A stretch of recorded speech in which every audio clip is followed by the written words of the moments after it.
Good morning, students. Welcome to Brilliant Public School. The topic for today's discussion is concepts of probability for class 12th. Let us first recall what is actually the definition or concept of probability. Probability is the measure of how likely it is that some event will occur. A number expressing the ratio of favorable cases to the whole number or all possible cases is nothing but the probability. You can see here probability of an event A is given by m by n, where m is number of favorable outcomes and n is total number of outcomes. Let us come to the keywords which you have already studied in your 10th or 11th class. Event, outcomes, sample space, impossible event, sure or certain event, mutually exclusive event and exhaustive event. You need to recapitulate these things for the further discussion. You know what is sample space? Sample space is nothing but the set of all possible outcomes, and outcome is nothing but the result of the event. Event actually are the subsets of the sample space. You know what is impossible event very clearly, which will not take place, hence its probability is always 0. Sure or certain events are those events whose probability is 1. Mutually exclusive event, you have studied this in your 11th class, where occurrence of one excludes the occurrence of the other, and the best example to understand these things are to get odd outcomes on the roll of die or getting even outcomes on rolling of a die. Exhaustive events is nothing but if union of all possible subsets, that is event, is equal to sample space, then the events are said to be exhaustive. Now we are going to understand a new concept, that is conditional probability.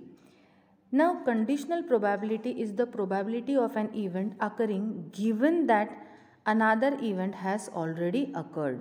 So, there is a condition that priorly a event will take place, and then we are talking about something else to happen. So, if A and B are two events associated with a sample space, then conditional probability of event A given that B has already occurred is given by probability of A when B is equals to probability of A intersection B upon probability of B. Now let us understand some examples of conditional probability so that you will understand the formula also very well. A coin is tossed 3 times, then what is the probability to get a head on the third toss if we get head on first 2 tosses? So first of all, I should get a head on first 2 tosses. Then he is asking you that what is the possibility that the third toss also gets a head. Now consider an experiment of tossing a coin. If the coin shows head, toss the coin again. But if it shows tail, then throw a die.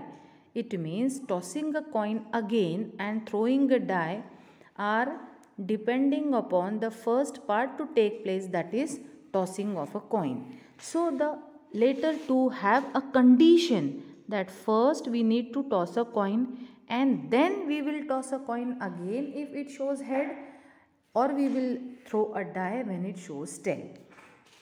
So this is condition for the next event to take place. So these are some of the examples of conditional probability. Now let us see what are properties of conditional probability. Let us see the first theorem. If A and B are the events of sample space S of a random experiment, then probability of S when B, which will be equal to probability of B when B and it is equal to 1, that is nothing but the sure event.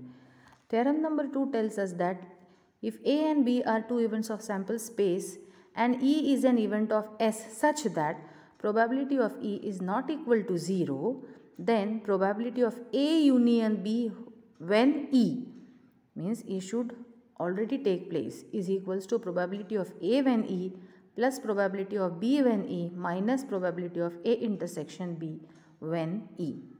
Now let us see what is the third theorem. It is probability of not E when F is equals to probability of 1 minus probability of E when F. You have learned these things, students, but not with conditional probability. You have earlier learned that probability of not an event, that is probability of E dash, is nothing but 1 minus probability of E. So the same thing we are extending here for conditional probability. Now let us come forward to multiplication theorem on probability.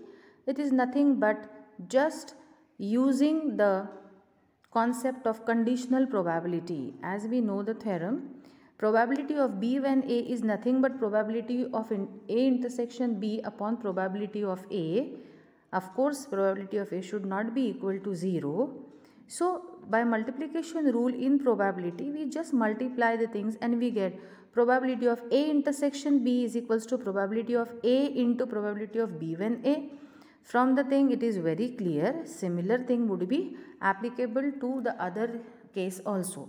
So you could see LHS of both the thing is same, that is probability of A intersection B. So here I can say that probability of A into probability of B when A is equal to probability of B into probability of A when B. I hope these things are clear, children. Now let us see what are independent events. If A and B are independent events, then probability of A intersection B is nothing but multiplication of probability of both the events, that is probability of B into probability of A. Now from multiplication rule I have probability of A intersection B is equals to probability of A into probability of B when A, and A and B are independent. So probability of B when A will be equal to probability of B. So we will get probability of A intersection B is probability of A into B. So this is the result if we have that A and B are two independent events.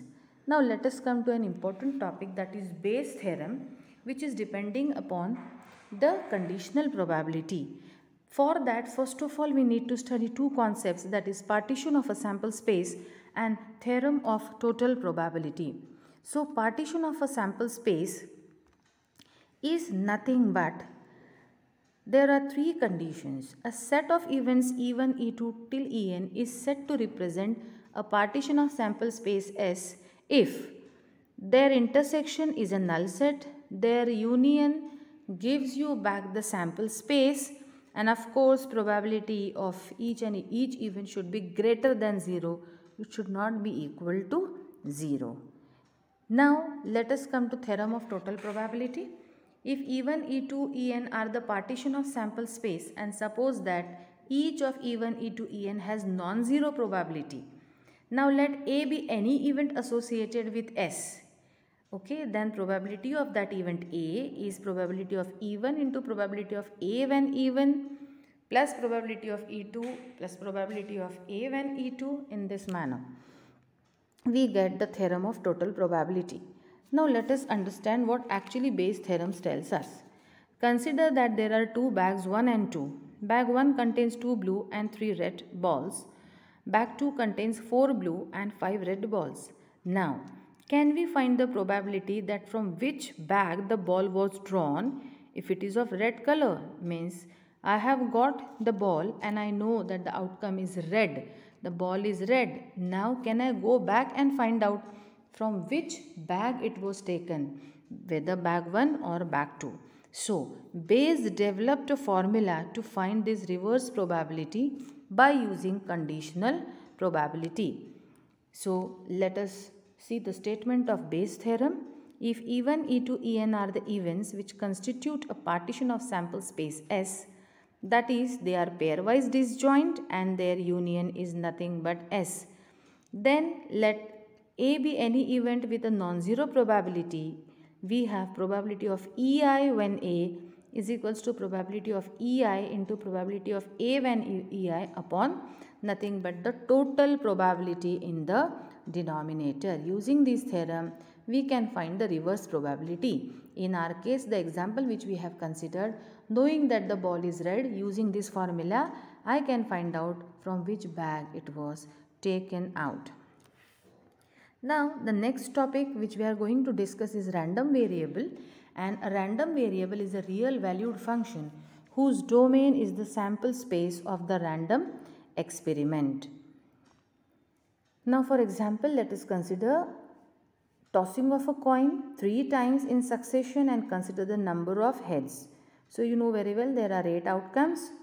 Now, how many times I am getting 3 heads, because we are talking about considering the number of heads. So, I can get 3 heads, 2 heads, 1 head or no head.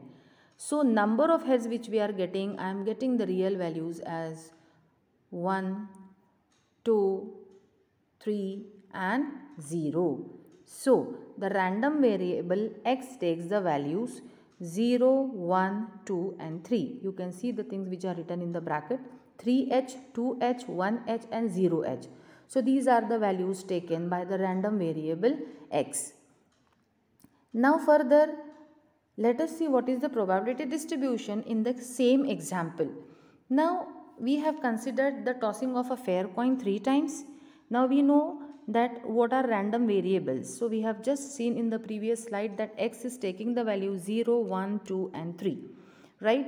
Now, how many times we are seeing sample space also. So, the thing is that having no head, so it is 0. So, I am having one case, that is tail, tail, tail. So, it is 1 upon 8. Later 3 upon 8, 3 upon 8 and again all 3 heads is also only one case, so 1 upon 8. Why 8? Because sample space consists of 8 elements. So when we write down the probabilities of this random variable in a tabular form, we say that we are nothing but listing the probability distribution of the random variables in a tabular form there. Now if I want to find the mean of a random variable, it is nothing but the expectation, and it is denoted by E of x. Let us see how to find it out. Just now we have seen what is the probability distribution. The table is in front of your eyes on the screen there. Now how we are going to find the mean? We are just going to take the product of the random variable and the probability. As you can see, x1 into p1 plus x2 into p2 plus x3 into p3 in this manner. When we take summation of this product of values of x and probability, that summation is nothing but the mean of the random variable. Then comes variance. It is similar. What we are going to do is that we find variance, which is denoted by sigma square. You could see here, after finding the mean, we are going to take xi minus mean square into p. So we are going to subtract the mean from all class marks, that is x1, x2, x3 till xk. Then taking the square and product with the probability, when we take the summation of these things, this is nothing but the standard deviation of the random variable. So these are all important topics which are to be taken up in this particular chapter and solve the questions. Similarly, binomial distribution is completely depending upon the binomial theorem which you have learnt last year.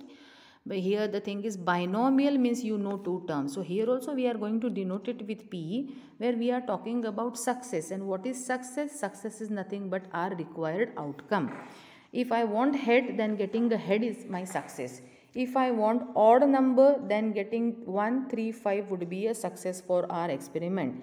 And then we are going to take up the summation and the concept of binomial expansion, which you have already studied in your 11th class. So children, let us take a bird eye view what we have learned in this module there.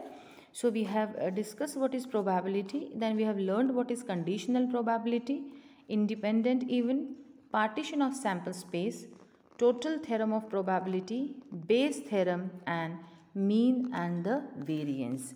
So after going to these slides, you will be able to solve the questions from NCERT. Practice these questions related to the topic. Take help of solved examples in your NCERT book. Keep learning. Thank you, children.